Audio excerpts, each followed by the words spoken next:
Bismillahirrahmanirrahim. Second year biology, chapter number 15. Today we are discussing about urinary system in man. जब भी हम man के बारे में डिस्कस करेंगे बायोलॉजी में तो हम मेल और फीमेल दोनों को डिस्कस कर रहे होंगे। यूरिनरी सिस्टम को देख लेते हैं। सबसे पहले क्या होता है? It is a system specialised to eliminate waste from the body, regulate blood volume, blood pressure, control level of electrolytes and metabolites. It also regulate blood pH. ये वो सिस्टम है जो बॉडी से वेस्ट प्रोडक्ट को निकालता है। इसके अलावा ब्लड वॉल्यूम को रेगुलेट करता है। ब्लड वॉल्यूम किसे कहते हैं? The total amount of fluid present in our body is known as blood volume. उसको रेगुलेट करता है। ब्लड प्रेशर को रेगुलेट करता है। इसके अलावा इलेक्ट्रोलाइट्स को कंट्रोल करता है। कोई भी सब्सटेंस सोल्यूशन में जाके डिसोसिएट हो जाएगा into ions is known as electrolytes.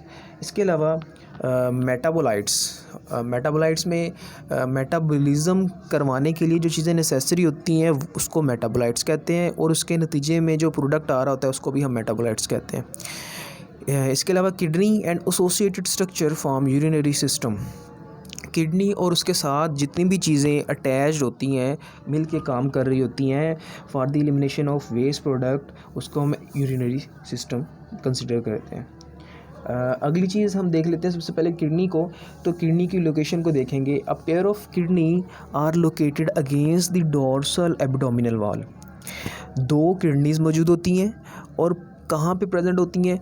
आपकी डोर्सल एब्डोमिनल वॉल के अगेंस्ट। अब डोर्सल एब्डोमिनल वॉल किसे कहते हैं? हमारी दो साइड्स बेटा, एक को डोर्सल साइड और दूसरी को हम वेंट्रल साइड कह रहे होते हैं। डोर्सल साइड कौन सी साइड होती है? ऐसी साइड जहाँ पे वर्टिबल कॉलम हो, और हाँ वर्टिबल कॉलम हमारी बैक साइड पे है तो उसको हम डोर्सल साइड कहते हैं। Right kidney is little lower than the left kidney. Right kidney थोड़ा सा नीचे होता है, लेफ़्ट किडनी थोड़ा सा ऊपर होता है। इसकी रीज़न ये बताई जाती है कि जो राइट साइड है वहाँ पे किडनी के ऊपर लीवर की प्लेसमेंट होनी होती है, इस वजह से राइट किडनी थोड़ा सा नीचे होता है। अब बात करते हैं इसकी वेट की। तो आपने 10th क्लास में या प्रीवियस क्लासेस में ये पढ़ा हुआ होगा कि इसका जो वेट होता है वो तकरीबन 27 ग्राम होता है। लेकिन हम सेकेंड ईयर बायोलॉजी में इसको नई टर्म देते हैं कि हमारी बॉडी का लेस देन 1% वेट जो है वो किडनी का होता है। ठीक है। इसके अलावा while receiving 20% of the blood on each cardiac beat, आपकी हर कार्डिक बीट पर आपकी बॉडी का 20% ब्लड किडनी के पास चला जाता है ताकि वो वहाँ पे फिल्टर हो सके। तो आप अंदाज़ा लगा सकते हैं कि आपका जो किडनी है वो कितनी एफिशिएंटली वर्क कर रहा होता है। 1 मिनट में तकरीबन 70 to 75 टाइम कार्डिक बीट होती है, और हर कार्डिक बीट में आपका 20% ब्लड जो है वो फ़िल्टर होने चला जाता है किडनी के पास। इसी तरह अगली कार्डिक बीट में अगला 20% ब्लड। इस डायग्राम को हम आगे जाके डिस्कस करेंगे। अगर हम स्ट्रक्चर को देखते हैं किडनी की, तो उसको देखने के लिए हमें उसको लॉन्गिट्यूडनली क्रॉस सेक्शन करना पड़ेगा। तो अगर हम इसको लॉन्गिट्यूडनल सेक्शन में काटते हैं, यानी कि लेंथ वाइज अगर हम किडनी को 2 हिस्सों में काटते हैं, तो हमारे पास 2 मेजर रीजन आपको नज़र आएंगे। एक को हम कहेंगे cortex which is the outer darker region, और दूसरे को हम कहेंगे medulla which is the thicker inner region. ये आपको किडनी का स्ट्रक्चर नज़र आ रहा है बेटा। अगर हम मैं यहाँ पे ड्रा करता हूँ, ये जो आपको ऊपर वाला पार्ट नज़र आ रहा है outer region, it is known as cortex. और यहाँ नेफ्रॉन मौजूद होंगे ना, नेफ्रॉन कहते हैं the functional unit of kidney, यानी कि किडनी का वो यूनिट जो काम कर रहा है, फंक्शनल यूनिट है, किडनी के फंक्शन करवाने का रिस्पॉन्सिबल है, उसको हम नेफ्रॉन कहते हैं। वो नेफ्रॉन जो यहाँ मौजूद होंगे ना, उसको हम क्या कहेंगे? Cortical nephron. और वो नेफ्रॉन जो इस मेडुलरी हिस्से में और कॉर्टिकल रीजन में मौजूद होंगे उसको हम कहेंगे जस्टा मेडुलरी नेफ्रॉन। ठीक है बेटा। आगे चलते हैं। Pelvis. After filtration of the blood urine is collected in a cavity of the kidney called pelvis. इस जगह से नेफ्रॉन ने जब अपना काम कर लिया होता है कॉर्टेक्स और मेडुला में, तो ये क्या करता है? यहाँ से यूरिन को माइनर कैलेक्स और यहाँ पे पेल्विस में भेज देता है। सेम केस यहाँ से भी ये सारा का सारा यूरिन कहाँ पे कलेक्ट होना शुरू हो जाता है? सेंटर वाले रीजन में किडनी के जो स्पेस है, इसको हम क्या कहते हैं? पेल्विस। तो ये वो जगह है जहाँ पे यूरिन टेम्परेरी स्टोर्ड होता है। ठीक है बेटा, आगे चलते हैं। हाइलस या हाइलम, इसको हाइलस भी कहते हैं और इसको हाइलम भी कहते हैं। A depression or invagination through which blood vessels and ureter enter the kidney, यानी कि ये वो जगह है जो कि अगर हम पिछली प्रीवियस पिक्चर को देखें तो आपको ये नज़र आ रहा होगा, ये वो जगह है जहाँ से ब्लड वेसल्स, यहाँ से ब्लड वेसल्स और यूरेटर किडनी के अंदर एंटर हो रहे हैं। ये यूरेटर है और ये ब्लड वेसल्स हैं, ये दोनों चीज़ें किडनी के अंदर एंटर हो रही हैं। तो ये जो हिस्सा होगा इसको हम क्या कहेंगे, इसको हम हाइलस कहेंगे। ठीक है बेटा, तो बैक टू द टॉपिक।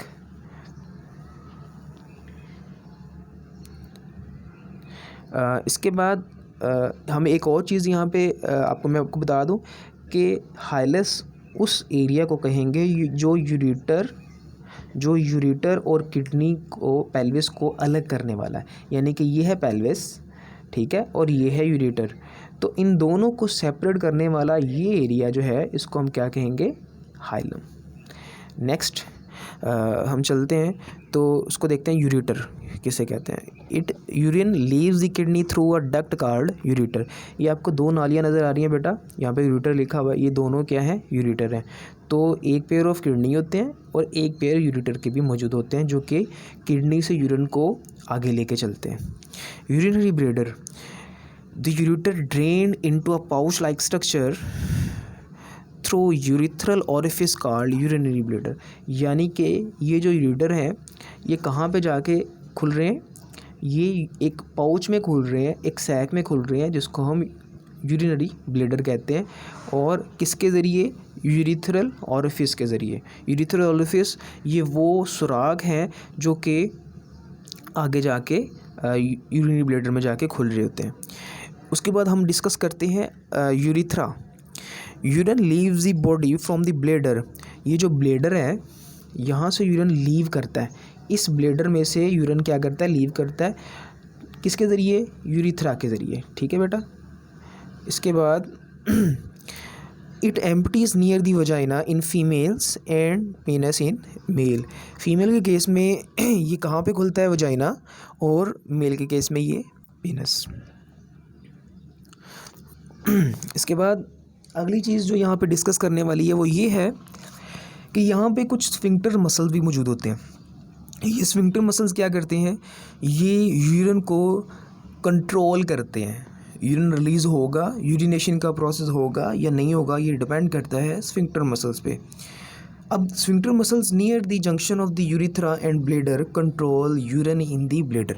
ये आपको यूरिथ्रा नज़र आ रहा है बेटा, ये यूरिथ्रा नज़र आ रहा है नीचे, और ये ऊपर क्या नज़र आ रहा है, बल्कि हमको ड्रा कर दूँ ये यूरिथ्रा है बेटा, और ये है यूरिनरी ब्लैडर जहाँ पे यूरिन मौजूद है, और ये है स्फिंक्टर मसल्स। जब स्फिंक्टर मसल्स कॉन्ट्रैक्ट करते हैं तो फिर क्या होता है, यूरिन जो है वो मज़ीद आगे नहीं जा पाता, और जब ये रिलैक्स करते हैं तो यूरिन को आगे जो है वो फ़्लो करवा दिया जाता है। तो ये वो स्फिंक्टर मसल्स वो मसल्स हैं जो किसके लिए रिस्पॉन्सिबल है, यूरिनेशन के लिए रिस्पॉन्सिबल है। ठीक है बेटा, और जब बच्चा छोटा होता है तो ये जो स्फिंक्टर मसल्स होते हैं ये इनवॉलंटरी होते हैं, यानी कि बॉडी के कंट्रोल में नहीं होते। अगर वो चाहे तो भी वो कंट्रोल नहीं कर पाता। जैसे जैसे इंसान की एज बढ़ती जाती है तो वो जो स्फिंक्टर मसल्स हैं जो कि इनवॉलंटरी थे, अब वो वॉलंटरी होना शुरू हो जाते हैं, यानी कि आपके कंट्रोल में होना शुरू हो जाते हैं, तो आप इसको कंट्रोल कर सकते हैं। यूनिट ऑफ किडनी हम डिस्कस कर चुके हैं पीछे। यूनिट ऑफ किडनी किसे कहते हैं, नेफ्रॉन को। A kidney consists of about 1.8 millions of nephron, which is the functional unit of kidney. तकरीबन आपकी बुक वाला लिखता है कि millions of nephron are present in each kidney. तो हम जो है जो नॉर्मली जो बुक्स में और नेट पे जो फिगर मौजूद है वो तकरीबन है 1.8 to 2 मिलियन ऑफ नेफ्रॉन, जो कि फंक्शनल यूनिट है किडनी का। हर इंडिविजुअल में ये डिफरेंट भी हो सकता है। इसके अलावा नेफ्रॉन को देख लेते हैं कि नेफ्रॉन की दो टाइप्स हैं बेटा, हम यहाँ पे डिस्कस कर रहे हैं। एक को हम कॉर्टिकल नेफ्रॉन कहते हैं और दूसरे को हम जस्टामेडुलरी नेफ्रॉन कहते हैं। मैंने बता दिया था कि कॉर्टिकल नेफ्रॉन को कॉर्टिकल नेफ्रॉन क्यों कहते हैं, बिकॉज ये कॉर्टेक्स रीजन में पाए जाते हैं। और मेडुलरी नेफ्रॉन को, जस्टामेडुलरी नेफ्रॉन को हम क्यों कहते हैं जस्टामेडुलरी, बिकॉज ये कॉर्टेक्स और मेडुला के सेंटर में पाए जाते हैं, उनके दरमियान में पाए जाते हैं। इसका कुछ हिस्सा जो है वो कॉर्टेक्स में, और लूप जो है, जो नीचे हम आगे जाके डिस्कस करेंगे नेफ्रॉन की लूप, तो वो जो लूप है वो मेडुलरी हिस्से में पाई जाती है। ये हमारे पास कॉर्टिकल नेफ्रॉन और जस्टामेडुलरी नेफ्रॉन को दिखा दिया गया है। The nephron arrange along the cortex is known as cortical, and the nephron arrange along the border of the cortex and medulla with the tubular system looping deep in the medulla, which is known as jestamedullary nephron, and which is specialized for the production of concentrated urine। हमेशा ये याद रखनी है बात आपको different जगह पे MCQs में भी आ जाएगा कि वो नेफ्रॉन जो कि कंसनट्रेटेड यूरिन बनाने की रिस्पॉन्सिबल हैं, उसको हम क्या कहते हैं, जस्टामेडुलरी नेफ्रॉन। ये अपने याद रखना है। आगे एक फिगर दिखाई गई है बेटा, दो नेफ्रॉन नज़र आ रहे हैं। ए फिगर जो है वो कॉर्टिकल नेफ्रॉन है और बी जो है वो जस्टामेडुलरी नेफ्रॉन है। इसमें आप लूप ऑफ हैनल को देख सकते हैं। इसमें लूप ऑफ हैनल जो है वो जस्ट मेडुलरी हिस्से में आई हुई है, और ऊपर वाला जो हिस्सा है वो सारा का सारा कहाँ पे है, कॉर्टेक्स में, तो इसको हम कॉर्टिकल नेफ्रॉन कंसिडर करते हैं।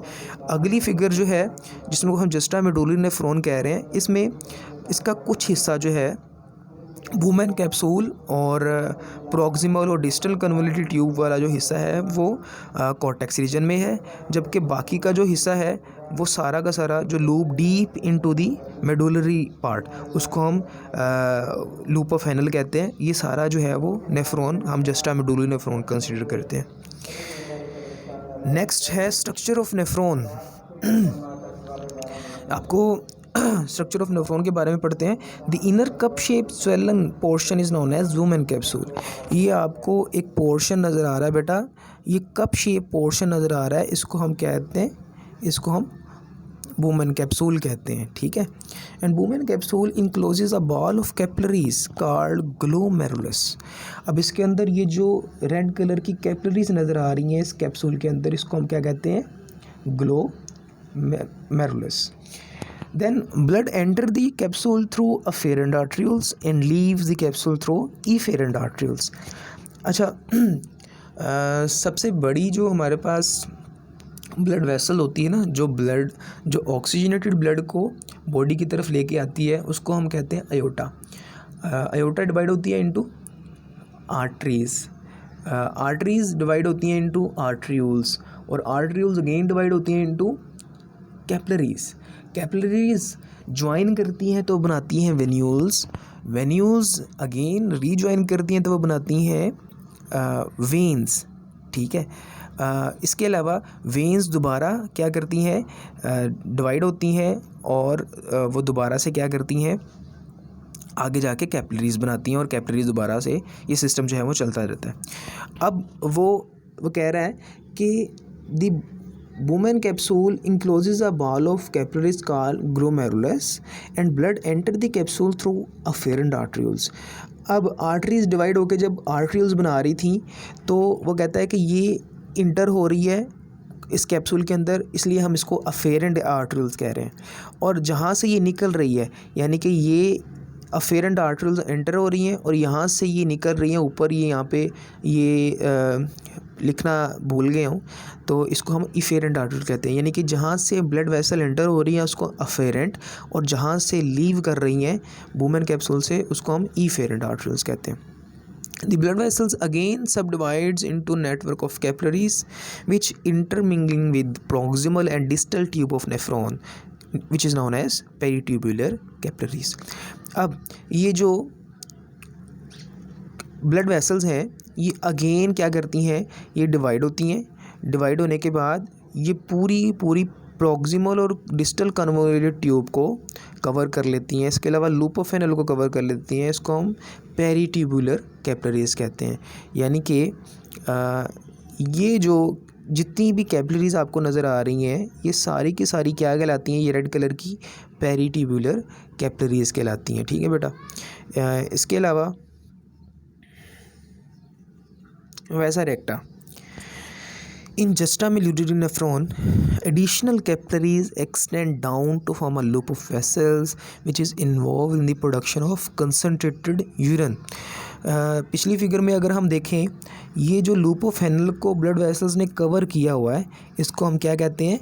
वैसा रेक्टा। ये जो ब्लड वेसल्स हैं ये लूप ऑफ हेनल को कवर कर रही हैं, इसको हम वैसा रेक्टा कहते हैं। Collecting tube connect to the minor calyx or directly open into the pelvis, यानी कि ये माइनर कैलेक्स से माइनर कैलेक्स के अंदर ओपन होती हैं या फिर डायरेक्टली कहाँ पे ओपन होती हैं? पेल्विस में, ताकि वहाँ पे यूरिन को छोड़ दिया जाए। अब मैंने यहाँ पे सिर्फ और सिर्फ नेफ्रॉन का स्ट्रक्चर डिस्कस किया है, इसके फंक्शन को हमने अगले अपने लेक्चर में डिस्कस करना है। एक चीज़ मैं यहाँ पे बता दूँ कि आपको ये जो स्वेलन पोर्शन नज़र आ रहा है बेटा, इसको हम क्या कहते हैं? बूमेन कैप्सूल। इसके अंदर जो ब्लड वेसल्स हैं, ये जो रेड कलर की नज़र आ रही हैं, इसको हम ग्लोमेरुलस कहते हैं। और ब्लड वेसल जो एंटर हो रही हैं उसको हम अफेरेंट आर्ट्रियोल्स कहते हैं, जो लीव कर रही हैं उसको हम इफेरेंट आर्ट्रियोल्स कहते हैं। इसके बाद ये वेसल्स दोबारा डिवाइड होती हैं और पूरी की पूरी प्रॉक्सिमल और डिस्टल कन्वोल्यूटेड ट्यूब को कवर कर लेती हैं, इसको हम पेरिट्यूबुलर कैपिलरीज कहते हैं। और लूप, ये जो नीचे लूप जा रही है जिसको हम लूप ऑफ हेनले भी कहते हैं, इसको सारी की सारी लूप ऑफ हेनले को जो ब्लड वेसल्स ने कवर किया हुआ है इसको हम वैसा रेक्टा कहते हैं। और ये जस्टामेडुलरी नेफ्रॉन में पाई जाती हैं। देन इसके बाद हमारे पास कलेक्टिंग डक्ट आ जाती है, जो कि आगे किडनी के अंदर जाके खुलती है through minor calyx or through directly pelvis. एक और फिगर पीछे हम डिस्कस कर लेते हैं बेटा।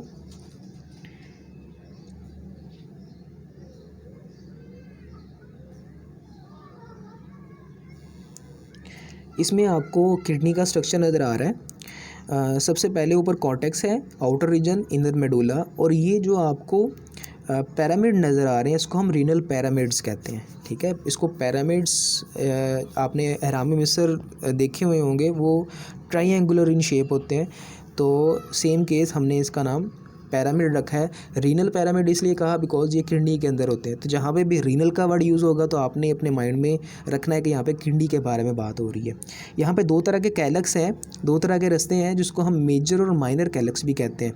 यानी कि रीनल पैरामिड से जो छोटी छोटी ट्यूब्स आगे जा रही हैं, खुल रही हैं पेल्विस की तरफ, उसको हम माइनर कैलेक्स कहते हैं। और माइनर कैलेक्स मिलके क्या बना रही हैं? मेजर कैलेक्स बना रही हैं। तो बेसिकली ये कौन सा वे है जो यूरिन को ड्रेन करता है इनटू दी पेल्विस। इसके अलावा ये आपको नीचे यूरेटर नज़र आ रही है जो कि ब्लैडर में जाके खुलती है। और मेरे ख्याल से ये इनफ हो गया, आपको समझ आ गई होगी। ये देखिए ज़रा, ये फिगर इसमें हमारे पास अयोटा है, अयोटा डिवाइड हो रहा है और आगे किधर जा रहा है बेटा? रीनल आर्टरीज़ में की फॉर्म में किडनी के अंदर जा रहा है। रेड कलर की जो ब्लड वेसल है उसमें आप एरोज़ को देख सकते हैं, एरोज़ किधर जा रहे हैं? किडनी की तरफ। और ब्लू कलर की जो वेन है या पर्पल कलर की जो हमारे पास वेन है, यहाँ आप एरोज़ को देख सकते हैं, तो यहाँ से ब्लड निकल रहा है। ठीक है, यानी कि ऑक्सीजनेटेड ब्लड कहाँ पे जा रहा है? किडनी की तरफ, और वहाँ से डीऑक्सीजनेटेड होके दोबारा से वापस आ रहा है। और जो वेसल्स अंदर जा रही है उसको हम रीनल आर्टरी कहेंगे, और जो बाहर आ रही है उसको हम रीनल वेन कहेंगे। ठीक है बेटा, इसके अलावा हमारा टॉपिक आज का बेटा ख़त्म होता है। और कोई क्वेश्चन हो तो आप मेरे से डिस्कस कर सकते हैं, पूछ सकते हैं, कमेंट बॉक्स में आप पूछ सकते हैं, हम ग्रुप में पूछ सकते हैं। अगर आपको मेरा लेक्चर आज का पसंद आया हो तो बेटा चैनल को सब्सक्राइब कर दें, लाइक कर दें। Thank you so much.